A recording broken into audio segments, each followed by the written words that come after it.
As a parent of kids in youth sports, I've seen firsthand how poor coaching, overcompeting, and negative sidelines can crush a kid's love for sports. That's why I recommend KLC Method Basketball. Coach Cam focuses on fundamentals, confidence, and true player development. No politics, no favorites, just real growth. If you have a K through 12th grader who wants to start or level up their game, give Coach Cam a call. KLC Method Basketball, where kids learn, grow, and fall in love with the game. Get started with Cam by clicking the link below. On Into the Mindset, we are all about protecting what matters most. And that includes your safety and your time. Fall is just around the corner, and with it comes leaves, clogged gutters, and dangerous ladder climbs. Freedom Gutter Covers gives you a lifetime no-clog guarantee, so you'll never have to risk a fall or clean your gutters again. Let us install your covers today so you can focus less on chores and more on faith, family, and freedom to be a healthier you. Click the link below to get a free quote today. And don't forget, type in Into the Mindset to get 5% off. Welcome to Limitless Living Into the Mindset, the podcast that dives into the heart of growth, grit, and what it really means to keep moving forward. All right. Hey, John, how's it going? Good. How are you? I'm doing pretty good. We just got done with Daniel from The Way of the Warrior. Yeah. I feel like this is going to reach a little bit more in your direction. I never really have been in the martial arts karate space, and I know you have a little bit. You've dabbled. You've dabbled. And I believe your son. Yeah, my son and my oldest daughter and I both did a year or so of jiu-jitsu here locally. Yeah. So you probably know a little bit more about some of it than I did. What I found most encouraging was how he talked about the youth and how he wanted to develop them, not just within the boxing martial arts world, but outside of that in real life. That resonated with me a lot too, because that's really why I wanted to get involved in jiu-jitsu in the first place. And we had a great time training jiu-jitsu, and we love it as a discipline. We're just not doing it right now.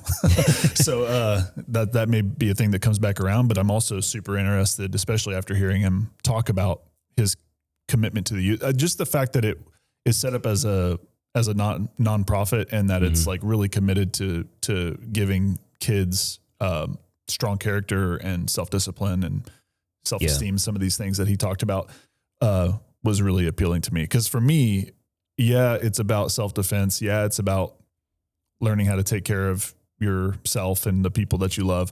But to me, it's more about the internal mental toughness of it all, and learning how to deal with adversity, deal with hardships and stuff. And it seems like that's what his focus is on too, which I think is really cool. Which is something you've always kind of focused in on. You've always had kind of that more inner thought process about you.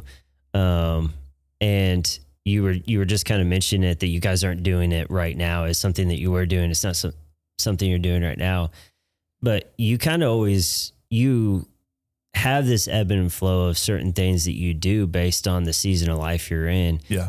And part of that for you, correct me if I'm wrong on it, but it's, if life is busy here, we take something out here so that we're not stressed, so they're not feeling that anxiety, so that we can still hold those things that are most dear to us, which is, faith and family. That's right. And that's something I've always kind of looked up to you, because my family could get crazy busy. All of our kids are in youth sports and all that stuff. And we try to stay involved year round with it. And there's some seasons where we're like, man, it would be nice just to step back for just a little while and take a break. That's something you've always been really good about. Well, thank you. Yeah. So I wouldn't say like you're necessarily not doing it right now because you're just being lazy. It's more of we're not doing it right now because we got other things that we're focused on. Yes. With the primary focus being faith and family. Yeah, that's exactly right. And honestly, to kind of step back and reassess, like, we went in with this intention. Is this really what it's doing for us? Are we feeling good about that? And also at the time that we stopped, it was right toward the end of me training for that half marathon and doing jiu-jitsu 2 to 3 days a week and running daily 6 days a week man, it was just, I was exhausted. So I hit a wall, and I do that. I go all out, and then I realize I can't go all out. So then it's looking at a schedule and going, what can be removed so the main things can stay the main things, and not constantly adding. Yeah. And it's more of a philosophical, like spiritual thing too. Like if you go and sit in any church on a Sunday, you're going to hear a list of opportunities that you have to be involved with stuff and to do things, go to events, serve, do this and do that. Yeah. And a lot of times the internal monologue can be, I already have so much going on. And I'm not saying that people should go out and like do every service or opportunity. We don't hardly do any of it, but it's because for us, the question is shifted. It's like, if we're going to be involved in X, Y, and Z, what has to leave to make that happen? And most of the time, if you think of life in seasons and in a rhythm, you can do that. You can go, okay, well, I can take a step back on these certain things so that I can put an emphasis on that. But if we just keep adding to it, then you hit walls and you don't want to do anything, and you're burnt out, and your kids hate life, and you and your wife aren't communicating. And there's just such a snowball effect that we don't want to do that. And maybe sometimes to our detriment, because there's a lot of things that we just blanket, like don't do. But, we also have an advantage in the sense of, you can look at it as an advantage. Some families wouldn't, but our kids have never really been super interested in doing a bunch of extra sports or a bunch of extracurricular activities. We homeschool, so there's a lot less influence from culture and from outside, voices telling them that they ought to do this or that. And so that's an advantage to us. And Olivia and I, we talk all the time about, like, we intentionally don't do so many things, and we still feel busy all the time. We still feel like it's too much. So we can't even imagine what it would be like living a life where your schedule's just before you start the day, like you look at it like an itinerary. I have to check off these boxes every day. Yeah. Oh, that's stressful to me. Yeah. My wife has our calendar just folded out on our kitchen table, and it does not move there, so that throughout the day you just look and you're like, okay, this, got it. And there's some nights where, we're not getting home till 8, 9 o'clock at night. Yeah. Not a fan of that. Yeah. Throughout it. So, I mean, and that gets into the youth sports realm. It gets into kind of, where he was at and what I appreciated about it. He truly had the kids, like first in mind with everything that he did. And it wasn't, I'm going to try to prompt myself up. I'm going to try to build the greatest fighter in the world through my program. There wasn't really much talk about like those types of ambitions. It was, I want to create a place where kids can come and they can build and grow and learn and take what they've learned with me. And if they become a fighter, great. If not, but they go out to the world and they build business, or they become, the top CEO or whatever of a company because of the foundation that they've built here. That's what he wanted. And that's what I want out of youth sports. And what I've seen from some coaches, I've seen the opposite from some coaches. But all of our kids are involved in youth sports. And as long as we're keeping an eye on that and we're protecting that, then I'm comfortable with it. And we always ask our kids too, before we start any new season, do you want to do this season? You don't have to do it. If it's something that you want to do, then we'll do it. If not, then we'll take a break. Yeah. And 10 times out of 10, all of our kids have been like, I want to do it. Yeah. And we're kind of like, okay. But you know how many families don't ask that? How many families it's just forced, and it's like, this is what you're doing, and this is how it's going to be, and you're going to be the best at it. And then they wonder why their kid doesn't want to play sports by the time they get in high school or why, maybe they do, and they continue that on for a while, but then they hit, just personally, when they're grown, they hit their first real obstacles that weren't brought out of them by their parents or their coaches or whatever, and they don't have the self like the resilience within themselves or the fortitude to handle that stuff, because like, and this was a theme of, at least for a little bit, during your conversation with Daniel, you guys talked about like, the natural talent only takes you so far. Mm-hmm. And, that's a thing that can really become an impediment later in life, is when you hit a season where your natural talent isn't getting you there and there's nobody there telling you, you have to do this or you have to do that, or this is, you know, how to accomplish that.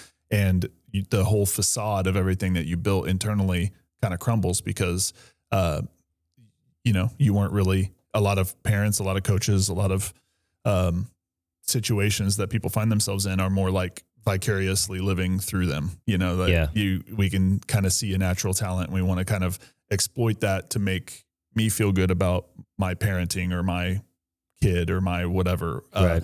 And that's definitely not, I don't even think it would be like a majority of parents, but that happens. That's a real thing. Yeah. And that's something that I think should be really, like, parents and coaches and people who have influence over young children, really need to be careful that they're not letting that stuff seep in, because it really can mess kids up when they're older and they're having to deal with life on their own, without those same influences or whatever.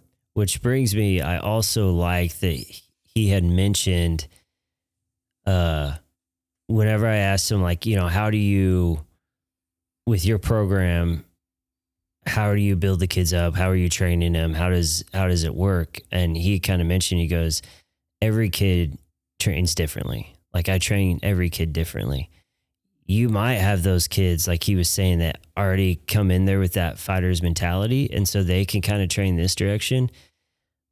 Or you have those kids that come in there that, you know, never even thought of throwing a punch or a kick or anything in their life, or any type of like physical, you know, activity in their life, and you train them this way. What I noticed though is he didn't say, well, I had this kid come in, he just didn't really seem like he was much of a fighter, so I told him he needed to go somewhere else. Right. He actually said the fighter mentality can be learned. Yeah. And that was really important to me and stuck with me, because that's something that I try with my athletes, and that I've tried with my kids' sports teams in the past. Whenever I've had to step in and coach, is like, I don't care who you are, how good you are, or anything like that. You're not here to be the best. We are not, I've heard this before, like, and we're not making 8-year-old professional athletes. Like, it's just not a thing. Yeah. It doesn't happen. We are just trying to get the kids to be active and to fall in love with the sport so that they can continue to be active. That's right. Or we can be hard on them or turn them away, or tell them that they're awful or whatever, and slowly degrade them to the point where they don't want to do anything. And now we're dealing with a lazy generation. Yeah.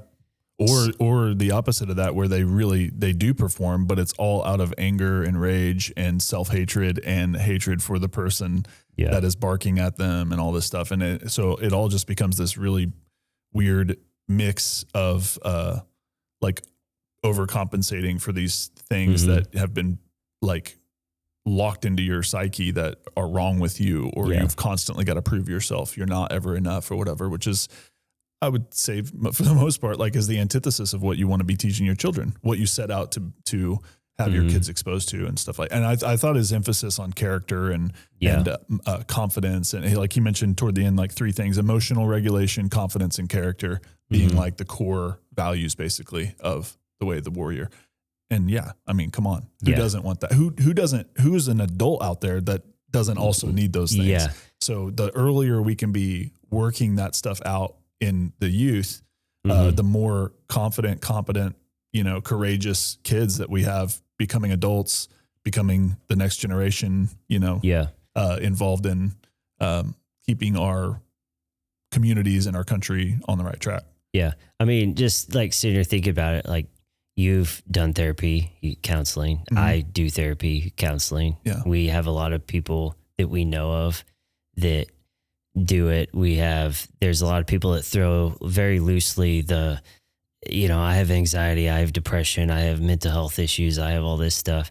So to bring our kids up like that, where they're working from a young age on that emotional development and that character development and everything, like maybe that's building that generation up enough to where they're not throwing these terms around. They're not having to, although I recommend therapy regardless of where you are, but always should have somebody to talk to, somebody else to talk to, but they're not having to rely on all those things as much because at a young age it was established. And I really like when he mentioned that, and that's something that he wants to really establish with these kids. You got to have a strong internal life because the fighter, like you said, the fighter's mentality can be learned, but that means that we don't always naturally have that. And what is life but a fight? You know, it's a struggle for everyone. And it's all relative. So it's like, yeah, you can go through something and then somebody can tell you 10 ways that their life is worse than yours, but it's relative. It's not that's not what you're experiencing. So you have to be able to I go back to this little book that I read years ago now called The Obstacle is the Way. And, we spend so much of our lives trying to avoid obstacles or trying to get around them in ways that don't really actually deal with them. It's just another form of avoidance, but really the main point of that book is that the only way out is through. You imagine you're on a path and you hit there's a massive boulder. There's no way around it. There's no way above it. Like you can waste so much time, energy, and effort trying to climb over it, trying to get around it, when really you need to sit there and chip your way through it until you get to the other side. And having done that and having worked through those things, you have a way better, likelihood or a way better advantage of the next time you go through adversity to deal with it that way too. That's what mental toughness is about, which we've talked, I think, on pretty much every episode, like kind of comes back to that. That's what this whole thing's about. It's into the mindset. Exactly. So, mental toughness is something that, we don't think that like kids need that, like that. We don't think that people need that when we're older, but we're all living lives that are proof of how much we needed it when we were were kids, and our parents weren't able to provide that or didn't know about it, and not just parents, but other influences. Like we just live in this, one of the good things, which I don't know how many good things there are about modern culture, but one of the good things is that there is more of an awareness. There's more of an awareness of how our environment affects us and how the things that our parents or other, people, other adults in our lives, other kids, even, like how much that stuff can carry with us for our whole lives. And so things like the Way of the Warrior. And he even talked about kind of like miming, getting insults thrown at you. So that you're not reacting out of anger. And one of my favorite things that he said, I wrote down here, that it doesn't help to be angry, teaching kids that it doesn't help to be angry when you're in a situation where you need to perform and you need to like be on point. Being angry does nothing for you. And, that's an important thing for kids. Kids are emotional, adults are emotional, just look at our current state, of our culture and everything. For sure. We've had a lot happen within the adult world over the last few weeks. And it's too easy for angry people to go online and say what they want to say. Yeah. Out of anger. Right. When sometimes we need to learn to take a step back, think about this before we respond. I'm always up for giving your opinion. You should always be willing to speak freely and to give your opinion.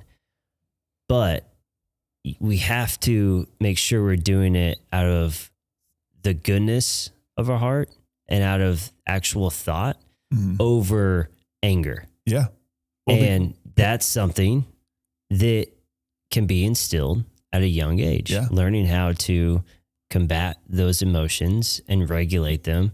And I think it was super important. I loved it when he said that as well, and everything, because who was it the other day? I can't remember, but there's so often that we learn from mentors, people older than us. We learn from people our age. We can still learn from that, but being a coach and working with the youth and stuff, I've learned so much from the kids as well. Like there is these younger generations, and Andy, we kind of hit on this too on that podcast, but there's these younger generations that we can learn some stuff from. Yep. I mentioned it too during Daniel's, like when they are actually thinking through. But right now we have adults that aren't thinking, they're just saying. And it's like, sometimes we need to think before we speak, or we need to think before we do. Yeah. And I think that that's causing a lot of the division and things. So there's a large adult group right now, or generation right now, that really could have probably benefited from coaches like Daniel that are doing these types of things. And I think it's kind of a call to action from our other youth sports coaches and teachers and parents and everybody else saying, hey, if we want to make the changes, it starts with our kids. Oh yeah. Yeah. Because I mean, we definitely doing the self-work and all the stuff that we've talked about with therapy and whatever, like we should continue working on ourselves, but like we can do right by the next generation by trying to instill that stuff in them earlier than when we had it. Because I mean, the worst possible time to do anything is when you're angry. Like when you're acting out of anger, it never goes right. It never goes the way that you would. And I mean, I've been working on this with my 10-year-old daughter, you know, like, there's a big disconnect. There a lot of times, she says things that just don't need to be said. And we have a family rule, only say what's nice or necessary. And that's just out the window. You know, that's just gone whenever you're in that mode. You can't think you can't stop, you can't slow down. And, you know, we had a conversation recently where I'm like, we want to hear from you, but that doesn't mean we want to hear every single thought you've ever thought. You know, there's a lot of that stuff you have to learn to filter. You have to learn to hold your tongue and to have some self-control. Journal, write it down somewhere else, you know. But it does not need to be what you're feeling in anger does not need to affect the rest of the family right now. Yeah. And then after that, I'm like kind of banging my head against the wall. Like, I feel like I'm failing her as a dad and trying to figure out how to get through to her on this stuff. And then my wife is talking to me about like, hey, that's what you do whenever you're mad. Oh, okay. Great. Cool. So now I've got to, that's how we learn especially from our kids, because our kids are us. So we can see, aren't always recognizing it, but if we study it and if we are there and if we're present, and another thing that Daniel said, he said, don't be in the back of the brain, but be present. Yeah. I love that. Don't live life and that's my thing. I am always in my head about everything. So it was cool to hear him say that. Be present. Don't be in the back of your brain. And, if I'm not in the back of my brain, I can see what my daughter's doing or my sons or anybody, and I can learn from those things, and I can go, oh, I need to make some adjustments because I can oftentimes act that same way. And that's a biblical principle. You know, there's a plank or there's a speck in your eye, but there's a plank in mine. And I'm telling you how to remove the speck when I've got a giant plank sticking out of my face. Yeah. Maybe not the best way to approach that. Yes, the speck needs to be dealt with, but not to the extent that I'm ignoring what's glaringly obvious in my life that needs to be worked on. Yeah. And that's a big part of martial arts. That's a big part of fitness and mental toughness in general, like whether it's running or martial arts or another sport or whatever. That's a big thing that we can learn. We can learn the humility to go, hey, there's stuff I need to work on. And yes, there may be stuff that my teammates or my peers or my siblings or whatever need to work on too. But if I'm working on myself and you're working on yourself and we're helping each other out, it's never one of us sitting back and casting judgment on the other person or operating out of some sort of conceited, like I've got it all together and you need to get your stuff together. That is never a good approach. Yeah. Well, and just listening to what you were, just talking about and everything, your wife brings this up. She tells you take it and you process it and you think about it. Sometimes you take it, you process it, you think about it. And then there's action behind it. There's the realization that you're right. I do act that way, or I say those things or whatever it is. And there's actual thought of, I do that. That's not the best thing for me to do, Now, what are some of the solutions? How can I fix that? Another issue that we see in this culture is there's some people that can do that and there's some people that can't. There's some people that have to combat everything that's thrown at them. Yeah. Oh, well, you shouldn't have said that. Why shouldn't I said that? Well, because of this. No, that's dumb. I'm not gonna, be that way. And I think all of us fall into that to some extent. It's a struggle, but if I have somebody who just ran their first marathon ever come up to me and they're like, hey, that's not how you should tie your shoes. Yeah. Or, something silly like that. Then there's a part of me that's going to be like, dude, I know more than you. Yeah. But we shouldn't be that way. Cause I don't know. He could have figured out the best way. Found some, possible. some novel new way. Yeah. Novel new way to tie your shoes. That works. But so I do think we all fall into that to an extent, but if we have that forethought, like what you're talking about, get out of here and have it in front of us and be like, I hear you. Mm-hmm. I'm listening.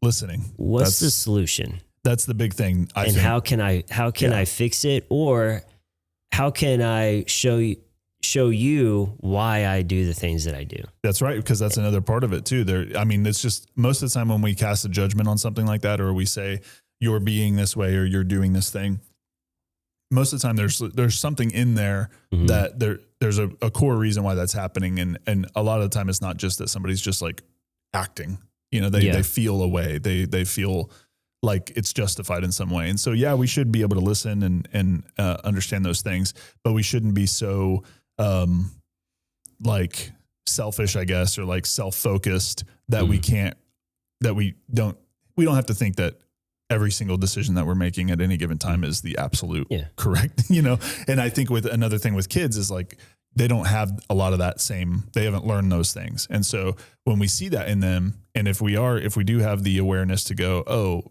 how do I do the same things? Then it is like you mentioned, it's a reciprocal thing where of course we are teaching and pouring into our kids, but we can also learn stuff about ourselves or just about them and about how just like training each kid is different. Just like every kid that runs cross country learns a different way and responds to different ways of coaching.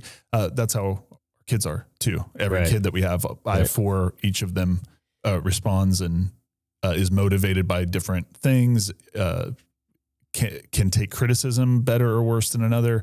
And that these are all just things of learning and growing, and then getting internal and going, how am I still like that? In my adult, and that's a big thing for me because a lot of it is just like what my wife told me, I can still operate out of when I get fired up, of course you think when you're mad, you think you're righteously angry. You think that, oh man, I've got this like cornered and I know exactly what is right and what is wrong. And most of the time you get some perspective on that and you go, even if you are objectively right about whatever you're upset about or whatever's going on, how you handle things and how you approach things, how you choose to say and do things trumps completely what the actual, who is right and who is wrong. Yeah. Because your approach is the biggest thing. And whenever you are learning something like boxing, jiu-jitsu, something that takes an incredible amount of self-discipline, it's like there are some things that are outside of you that are objective. Like you have to learn how to be disciplined in these specific ways. And so it can't just be tailored to your personality all the time. And it can't just be so like, oh, well, this is just the way I do. Like there is some conformity in there that is healthy. It's not healthy to be conformed all the time to the world around you and to your friends and to whatever. Yeah. I think that's one of our big problems. It's a major problem, but in certain areas, it's not conformity as much as it is just strictly discipline. Learning that to do this thing, you have to be this way. You have to think this way. You have to act just like training for a marathon. You have to eat a certain way. You have to run a certain amount. You have to cross train a certain amount. Tie your shoes a certain way. You have to tie your shoes a very specific way that I've yet to learn. And there's a way you go about things that is pretty universal. Like, maybe all the details aren't exact. It's not everybody's on the same exact diet, but you know that you can't eat like an imbecile when you're trying to train and perform. So it's just little stuff like that that you don't go out there and eat a pot of chili before you go run a marathon. Yeah, that'd be Not enough porta potties out there for that. It gets pretty There's sketchy. never enough. Never enough. But I'm just saying that it's like teaching that stuff early on. You have this mix of kids being unique and learning things differently, and kind of learning who they are, and growing up to be strong, confident individuals, but also at the same time learning what it means to be a part of a unit, and learning what it means to give yourself over in a kind of a sacrificial way to surrendering self, but also in another weird way, embracing self. So I don't know. There's just a lot of opportunities I think that Daniel's providing to the community through programs like that, and through like my jiu-jitsu gym that's here locally as well. It's the same kind of it's the same mindset, the same way that they want to approach how they're training up the next generation.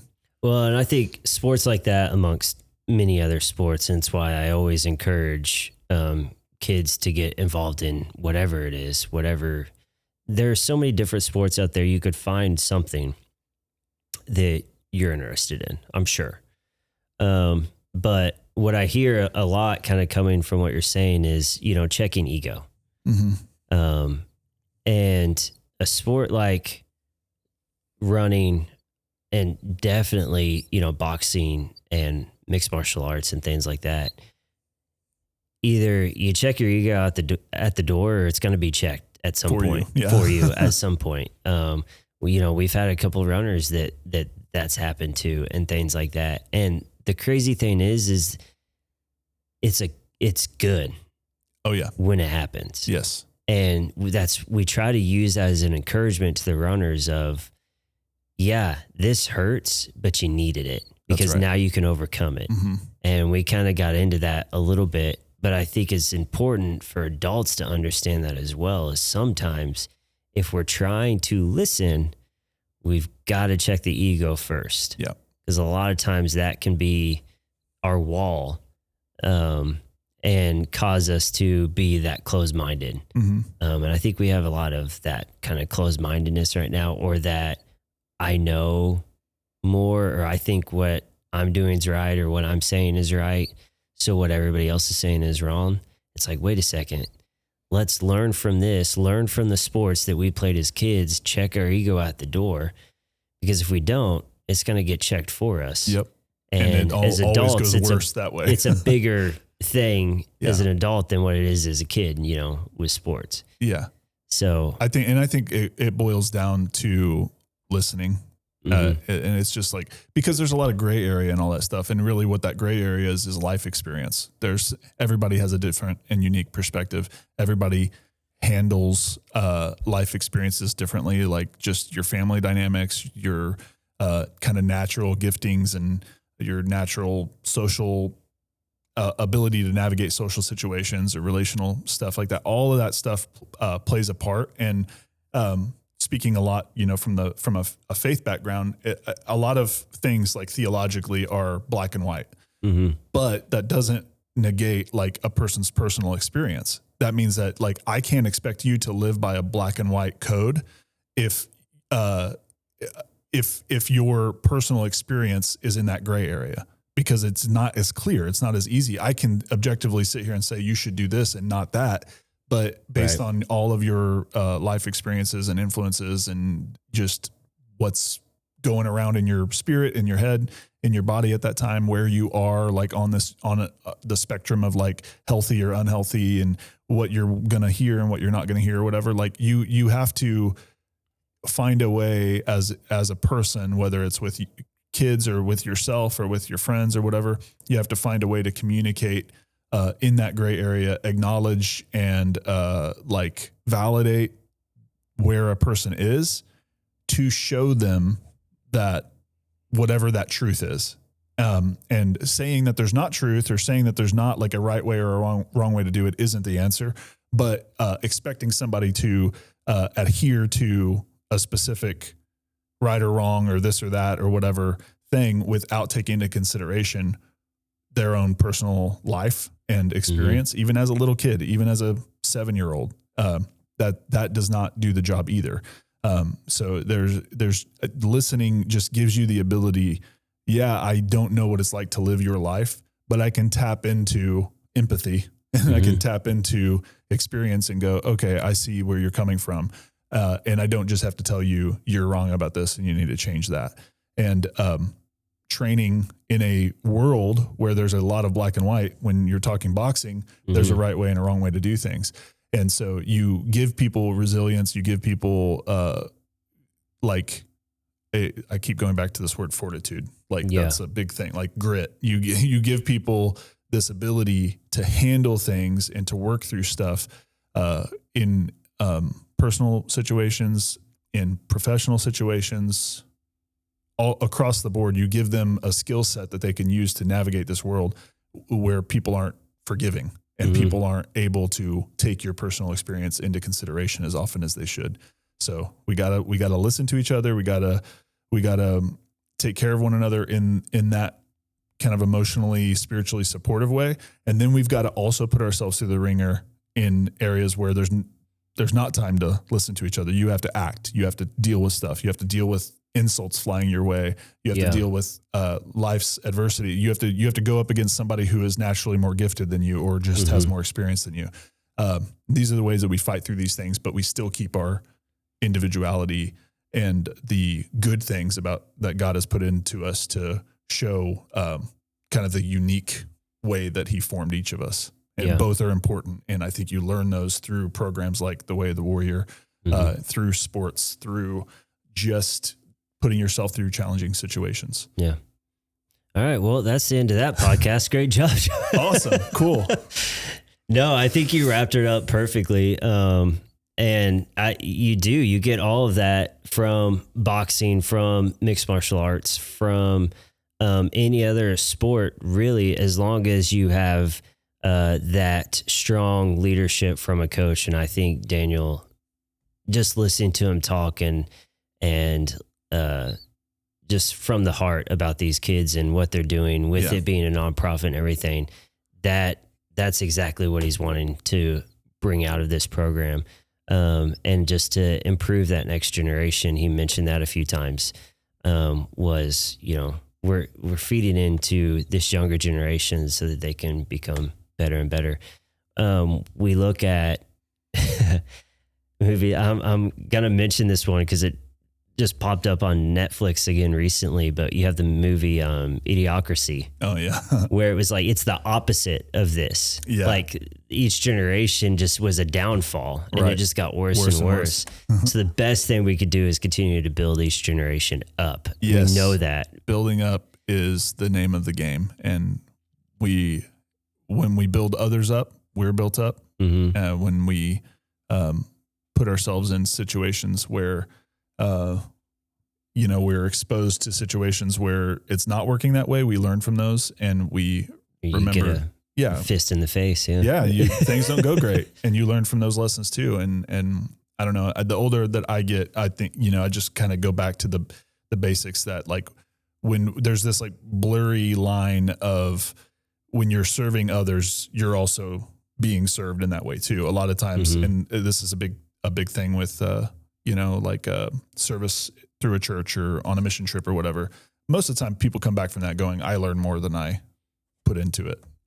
I'm changed more. So there's like a selfishness in that. That's it, but a good kind, because you're, a lot of times, we hear from Christian circles, you have to self-sacrifice and surrender yourself. And it's like, all those are true, but the reason why it's true, it's not this thing that's like, you're beating yourself up and you're never, getting anything. It's like, you realize that when you give, you get. That is what programs like this are doing, and that other programs through our schools and other gyms and things around here. I think our community is getting better and better at that. Yeah.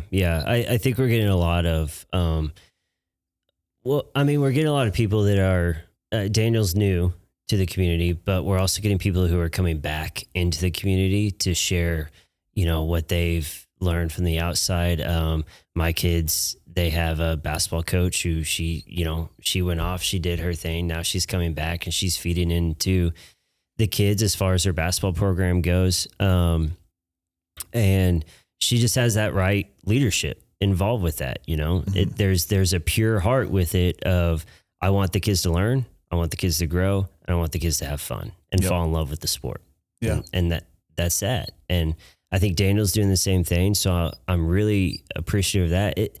We live in a small community. I know when we mention our town, we're kind of like, like, well, why did you make it here?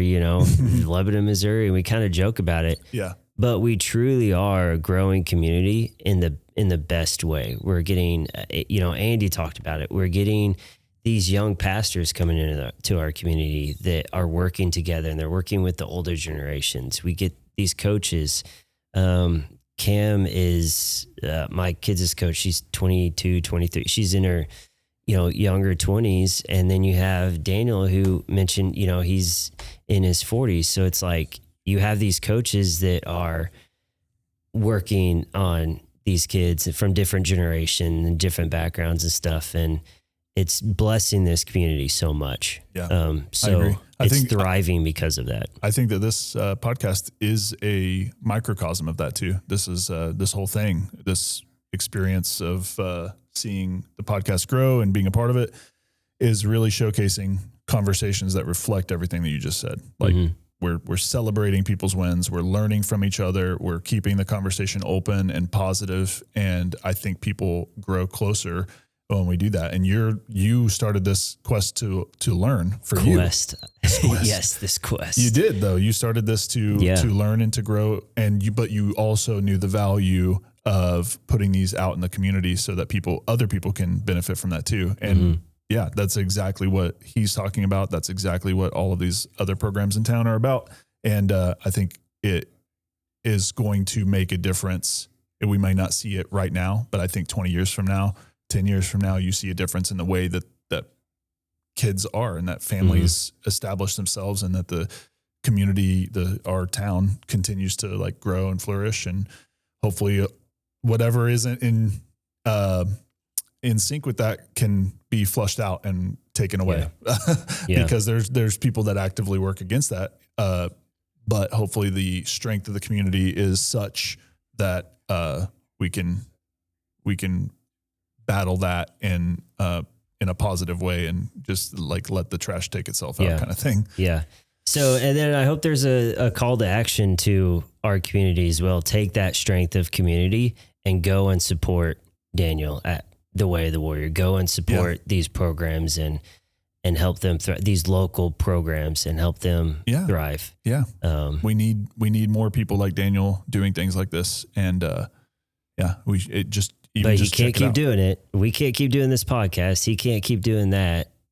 These local businesses can't keep doing what they're doing without the support. Without practical, on the ground, like real support, day in and day out. Well, John, as always, appreciate you coming on and giving your thoughts and opinions. I have them. I'll share everything you do. So I appreciate you coming on, buddy. And till next time. Thank you. Yep.